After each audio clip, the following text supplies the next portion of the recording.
ಸಮಾಜದಲ್ಲಿ ಜನಗಳಲ್ಲಿ ನಾವು ಗುರುತಿಸಬಹುದಾದಂಥದ್ದು ಒಂದು ಹಾರ್ಟು, ಇನ್ನೊಂದು ಬ್ರೈನ್. ಬ್ರೈನ್ ಪವರ್ಗಿಂತ ಹಾರ್ಟ್ ಪವರ್ ಸ್ವತಂತ್ರಿಯಾದಂಥ ನನ್ನ ಭಾವನೆ. ಬ್ರೈನ್ ಭಾಳ ಜನಕ್ಕಿರುತ್ತೆ, ಅದರ ದುರುಪಯೋಗ ಆಗುವಂತಹ ಸನ್ನಿವೇಶಗಳೇ ಜಾಸ್ತಿ.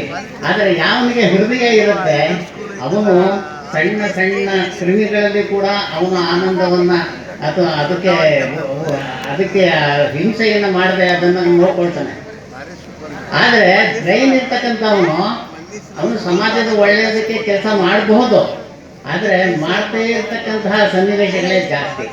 ಅದರಿಂದ ಬ್ರೈನ್ ಪವರ್ಗಿಂತ ಹಾರ್ಟ್ ಪವರ್ ಯಾವಾಗಲೂ ಸುತ್ತಿದೆ. ನಾನು ಒಂದು 2-3 ಸನ್ನಿವೇಶಗಳನ್ನು ನಿಮಗೆ ತಿಳಿಸಿ ಇದು ಮಾಡ್ತೇನೆ. ನಮ್ಮ ಒಬ್ಬ ವಿದ್ಯಾರ್ಥಿ ಬಹಳ ಬಡವ. ಅವನಿಗೆ ನಾನು ಹೇಳಿದೆ, ನನ್ನೊಂದು ಅಕೌಂಟ್ ಓಪನ್ ಮಾಡಪ್ಪ, ನಿನಗೆ ಸ್ಕಾಲರ್ಶಿಪ್ ಕೊಡ್ತೀನಿ. ಆ ಹುಡುಗ ಏನಂದ, ಸರ್ ನೀವು ನನಗೆ ಕೊಡಬೇಡಿ, ನನಗಿಂತ ಒಬ್ಬ ಬಡವ ಇದ್ದಾನೆ, ಅವನು ಕೊಟ್ಟರೆ ಹೆಚ್ಚು ಉಪಯೋಗ ಆಗುತ್ತೆ ಸರ್. ನಾನು ಆಮೇಲೆ ಇಬ್ಬರಿಗೂ ಕೊಟ್ಟೆ, ಅದನ್ನ ಇಬ್ಬರಿಗೂ ಸ್ಕಾಲರ್ಶಿಪ್ಪನ್ನು ಕೊಡೋದಕ್ಕೆ ಸಾಧ್ಯ ಆಯಿತು. ಅವರು ಬಹಳ ಒಳ್ಳೆಯ ಸ್ಥಿತಿಯಲ್ಲಿ ಇವತ್ತು ಬೇರೆಯವರಿಗೆ ಸೇವೆಯನ್ನು ಮಾಡ್ತಾ ಇದ್ದಾರೆ. ಇನ್ನೊಬ್ಬಂದು ನಾನು ಗಮನಿಸಿದಂತಹ ವಿಷಯ ಏನಂದರೆ, ನಾನು ಕ್ಲಾಸ್ನಾಗ ಪಾಠ ಮಾಡ್ತಿರ್ಬೇಕಾದ್ರೆ ಒಬ್ಬ ಹುಡುಗ ಸ್ವಲ್ಪ ನಿದ್ದೆ ಕಣ್ಣಲ್ಲಿ ಹೀಗೆ ತೂಕಡಿಸ್ತಿದ್ದ. ನಾನು ಹೇಳಿದೆ, ನೋಡಪ್ಪ ಸೈನ್ಸ್ ಸೆಕ್ಷನ್ ಓಪನ್ ಇದೆ, ಅಲ್ಲಿ ಹೋಗಿ ಮಲಕೋ ಅಂತ. ಸರ್ ನಾನು ಆಮೇಲೆ ಬಂದು ಹೇಳ್ತೀನಿ ಸರ್ ಅನ್ನ ವಿಷಯ ಆಮೇಲೆ ಬಂದು ಹೇಳ್ದ. ಅವನು ಒಂದು ಹೋಟೆಲ್ನಲ್ಲಿ ಕೆಲಸ ಮಾಡ್ತಾ ಇದ್ದಾನೆ.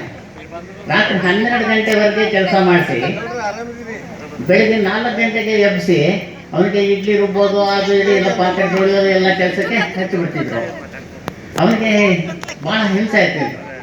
ನಾನು ಬಂದು ಮಾತಾಡ್ಲೇನಪ್ಪ ನಿಮ್ಮ ಹೋಟೆಲ್ ಓನರ್ ಹತ್ರ ಅಂದರೆ, ಸರ್ ಕೆಲಸ ಹೋಗ್ಬಿಟ್ರೆ ಅಲ್ಲ, ನಾನು ಕೆಲಸ ಹೋಗಿಸೋ ಉದ್ದೇಶದಿಂದನೇ ಬಂದು ಹೇಳ್ತಾ ಇದ್ದೇನೆ ಅಂತ ಹೇಳಿದೆ. ಅವನನ್ನು ಕರ್ಕೊಂಬಂದು ನಮ್ಮ ರೂಮ್ನಲ್ಲಿ ಇಟ್ಕೊಳ್ತೇನೆ ಅಂತ ನಾವು ಮ್ಯಾನೇಜರ್ಗೆ ಹೇಳಿದೆ. ಆಯ್ತು ಕರ್ಕೊಂಡೋಗಿ ನಾವು. ನಾನು ಹೇಳಿದೆ, ನೋಡಪ್ಪ ನಾವು ಏನು ತಿಂತೀವೋ ಅದರಲ್ಲಿ ನೀವು ಸ್ವಲ್ಪ ಕೊಡ್ತೀನಿ, ಆದರೆ ನೀನು ಬೇಜಾರು ಮಾಡ್ಕೋಬಾರ್ದು, ಚೆನ್ನಾಗಿ ಓದು. ಆದರೆ ನಾನು ನಿನಗೆ ಮಾರ್ಕ್ಸ್ ಓದು ಇದೆಲ್ಲ ಕೊಟ್ಟಾಗ ಸರ್ ಮನೆಯಲ್ಲಿ ಇದ್ದಾನೆ ಅವನು, ಅದಕ್ಕೋಸ್ಕರ ಮಾರ್ಕ್ಸ್ ಕೊಟ್ಬಿಟ್ಟು ಅಂತ ಅನ್ಕೋಬಾರ್ದು ಜನ. ಅದಕ್ಕೋಸ್ಕರ ನೀನು ಸ್ವಲ್ಪ ಮಾರ್ಕ್ಸ್ ಕಡಿಮೆ ಕೊಡ್ತೀನಿ. ದಯವಿಟ್ಟು ಹಾಗೆ ಮಾಡಿ ಸರ್, ಇಲ್ಲ ಹೋದ್ರೆ ಬೇರೆ ಥರ ತಿಳ್ಕೊತಾರೆ ಅಂತ. ಆದರೆ ಅವನಿಗೆ ಫಸ್ಟ್ ಕ್ಲಾಸ್ ಬಂದ, ಒಳ್ಳೆಯ ಕೆಲಸ ಸಿಕ್ತು, ಅವನೆಲ್ಲೋ ಬಾಂಬೆ ಕಡೆ ಹೋದ. ಈಗ ಯಾಕೆ ಹೇಳ್ತೀನಿ ಅಂದರೆ, ಅವನ ಮನಸ್ಸು ಯಾವ ರೀತಿಯಲ್ಲಿ ಕೆಲಸ ಮಾಡ್ತಾ ಇದೆ ಅಂತ.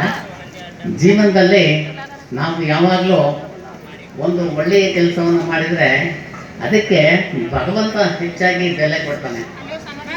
ನಾವು ಯಾವುದೋ ಬೇರೆ ಕೆಲಸಗಳನ್ನು ಮಾಡೋ ಬದಲು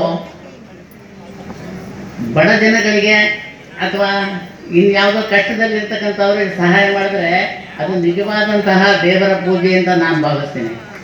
ಯಾಕೆಂದರೆ ದೇವರ ಪೂಜೆ ಯಾವುದೋ ರೀತಿಯಲ್ಲಿ ಮಾಡಿದ್ರೆ ಅವನು ಸಂತೋಷ ಪಡೋಲ್ಲ.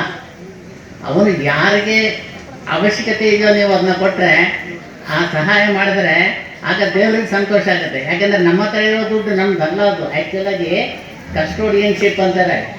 ನಮ್ಮ ಹತ್ರ ಇರೋ ದುಡ್ಡು ಭಗವಂತ ನಮ್ಮಲ್ಲಿ ಇಟ್ಟಿರೋವಂಥ ದುಡ್ಡು. ಅದು ಆ ದುಡ್ಡನ್ನು ನಾವು ಸದುಪಯೋಗ ಮಾಡ್ಕೋಬೇಕಂತಂದರೆ ಯಾರಿಗಾದರೂ ಬಡವರಿಗೆ ಸಹಾಯ ಮಾಡಬೇಕು, ಅವಶ್ಯಕತೆ ಇದ್ದಂಥವ್ರಿಗೆ ಅದನ್ನ ಕೊಡಬೇಕು. ಅಂತಹ ಸಂದರ್ಭದಲ್ಲಿ ನಾವು ಮನಸ್ಸಿನಲ್ಲಿ ಸಂಶಯ ಇಟ್ಕೋಬಾರ್ದು, ಇವನೇನೋ ಭಾಳ ಇದು ಮಾಡ್ತಾ ಇದ್ದಾನೆ, ಯಾಕೋ ಇದನ್ನೆಲ್ಲ ಮೋಸ ಮಾಡೋಕ್ಕೆ ನಾವು ಥರ ಬಡವನ್ನ ಹಾಗೆ ಕಾಣಿಸ್ತಾ ಇದ್ದಾನೆ ಅಂತ ಹಂಗೆಲ್ಲ ಸಂಶಯ ಇಟ್ಕೋಬಾರ್ದು. ಅವನ ಪೂರ್ವಾಪರಗಳನ್ನು ವಿಚಾರಿಸಿ ಬೇರೆ ಕಡೆಯಲ್ಲಿ, ಆದರೆ ಅವನಿಗೆ ಸಹಾಯ ಮಾಡಿದ್ರೆ ಮಾತ್ರ ಜೀವನ ಯಶಸ್ವಿಯಾಗುತ್ತೆ. ಇದರಲ್ಲಿ ನಾನು ಒಂದು ಉದಾಹರಣೆ ಹೇಳಿ ಇದು ಮಾಡಿಬಿಡ್ತೇನೆ. ಬಹಳ ಜನ ಬಡವರು ಇರ್ತಾರೆ, ಆದರೆ ಅಪಾರವಾದಂತಹ ಬುದ್ಧಿಶಕ್ತಿ ಇರುತ್ತೆ. ಅಂಥವರು ವೇಸ್ಟ್ ಆಗಿಬಿಡ್ಬಾರ್ದು, ಸಮಾಜಕ್ಕೆ ಅವರ ಸೇವೆ ಸಿಗಬೇಕು. ಥಾಮಸ್ ಗ್ರೇ ಅಂತಕ್ಕಂಥವನು ಒಂದು ಚರ್ಚಿನಲ್ಲಿ ಆವರಣದಲ್ಲಿ ಇಟ್ಟಿದ್ದಂತಹ ಇವುಗಳನ್ನೆಲ್ಲ ನೋಡ್ತಾನೆ, ಗೋರಿಗಳನ್ನೆಲ್ಲ ನೋಡ್ತಾನೆ. ಕಾಫಿ ಇಂಥದ್ದನ್ನೆಲ್ಲ ಇಟ್ಟಿರ್ತಾರಲ್ಲ, ಹಾಗೆಯೇ ಗೋರಿ ಮಾಡಿರ್ತಾರೆ. ಆ ಗೋರಿ ಹತ್ರ ಹೋದಾಗ ಅವನಿಗನ್ಸುತ್ತೆ ಇದರಲ್ಲಿ ಎಂತೆಂಥ ಪ್ರತಿಭಾವಂತರಿದ್ರು ಏನೋ ಅವರಿಗೆ ಸೂರ್ಯರಶ್ಮಿಯ ಒಂದು ಸ್ಪರ್ಶ ಇಲ್ಲದೆ ಅವರೆಲ್ಲ ಬಡವರಾಗ್ಬಿಟ್ಟಿದ್ದಾರೆ ಅಂತ. ಅವನು ಒಂದು ಪದ್ಯ ಬರೀತಾನೆ, elegy written in a country churchyard ಅಂತ. ಅದರಲ್ಲಿ ಒಂದು ಸ್ಟ್ಯಾಂಜ ನನಗೆ ಬಹಳ ಆದರ್ಶ ಅನ್ನಿಸ್ತು. Full many a gem of purest ray serene the dark caves of unfathomed ocean bear many a flower is born to blush unseen to waste its sweetness on the desert air ಅಂತ. ಅಂದರೆ ಎಲ್ಲ ಈ ಸಮುದ್ರದ ಆಳದಲ್ಲಿ ಇರ್ತಕ್ಕಂತಹ ರತ್ನಗಳು ಸೂರ್ಯನ ರಶ್ಮಿ ಬೀಳದೆ ಅವು ಹಾಗೆ ವೇಸ್ಟ್ ಆಗಿಬಿಡುತ್ತೆ. ಹಾಗೆಯೇ ಎಷ್ಟೋ ಕುಸುಮಗಳು ಕಾಡಿನಲ್ಲಿ ಮರುಭೂಮಿಗಳಲ್ಲಿ ಅಲ್ಲೆಲ್ಲ ವಿಕಾಸ ಹೊಂದಿದ್ರು ಅನಾಘ್ರಾಣಿತವಾಗಿ ಹೋಗ್ಬಿಡುತ್ತೆ. ಅದೇ ರೀತಿಯಲ್ಲಿ ಇಂತಹ ಎಷ್ಟೋ ಜನ ಪ್ರತಿಭಾವಂತರಿಗೆ ಅವಕಾಶ ಸಿಗದೆ ಅವರ ದೇಶಕ್ಕೆ ಅವರ ಉಪಯೋಗ ಸಿಗದೇ ಇದ್ದಂಗೆ ಆಗ್ಬಿಡುತ್ತೆ. ಅದನ್ನು ನಾವು ಸರಿ ಇದು ಮಾಡಬೇಕು. ಈ ವಿದ್ಯೆ ಅನ್ನೋದು ಬಹಳ ಅದ್ಭುತವಾದಂತಹ ಒಂದು ಅಂಶ. ವಿದ್ಯಾಧನ ಅಂತಂದರೆ ವಿದ್ಯೆ ಅನ್ನೋದು ಐಶ್ವರ್ಯ. ಒಂದು ಸಂಸ್ಕೃತದ ಶ್ಲೋಕ ಇದೆ, ನಚೋರ ಹಾರ್ಯಂ ನಚ ರಾಜಭಾಗ್ಯಂ ನ ಭ್ರಾತೃಭಾಗ್ಯಂ ನಚ ಬಾಲಕಾರಿ ವ್ಯಯೇ ಕೃತೆ ವರ್ಧತ ಏವ ನಿತ್ಯಂ ವಿದ್ಯಾಧನಂ ಸರ್ವಧನ ಪ್ರಧಾನಂ ಅಂತ. ಈಗ ಒಂದು ಇದಿದ್ದರೆ, ನನ್ನ ಹತ್ರ ಏನಾದರೂ ಸ್ವಲ್ಪ ವಿದ್ಯೆ ಇದ್ದರೆ ಕಳ್ಳ ಅದನ್ನು ಕದ್ಕೊಂಡು ಹೋಗೋಕ್ಕಾಗಲ್ಲ.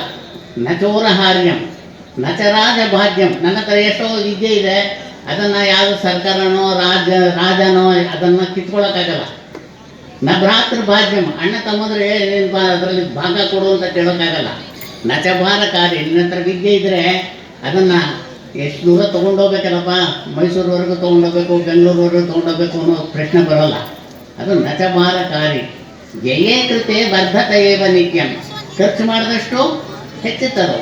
ನಿನಗೆ ಗೊತ್ತಿರೋ ವಿಷಯನ ಬೇರೆಯವ್ರಿಗೆ ಹೇಳಿಕೊಟ್ರೆ ಆಗ ಅದು ನಿಜವಾಗಿ ನಿನಗೆ ನಿನ್ನ ಜೀವನವನ್ನು ಬೆಳೆಸುವಂತಹ ಒಂದು ಶಕ್ತಿಯಾಗಿ ಪರಿಣಮಿಸುತ್ತೆ.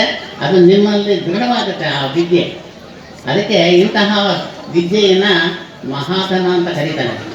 ಅದಕ್ಕೆ ವಿದ್ಯಾಧನಂ ಸರ್ವಧನ ಪ್ರಧಾನಂ ಅಂತ ಕರೀತಾರೆ. ಅದರಿಂದ ನೀವು ನಿಮ್ಮಲ್ಲಿ ಎಷ್ಟೋ ಪ್ರತಿಭೆಗಳಿವೆ, ನಿಮ್ಮ ಅಕ್ಕಪಕ್ಕದಲ್ಲಿರ್ತಕ್ಕಂಥ ಜನಗಳ ಜೊತೆನಲ್ಲಿ ಹಂಚ್ಕೊಳ್ಳಿ.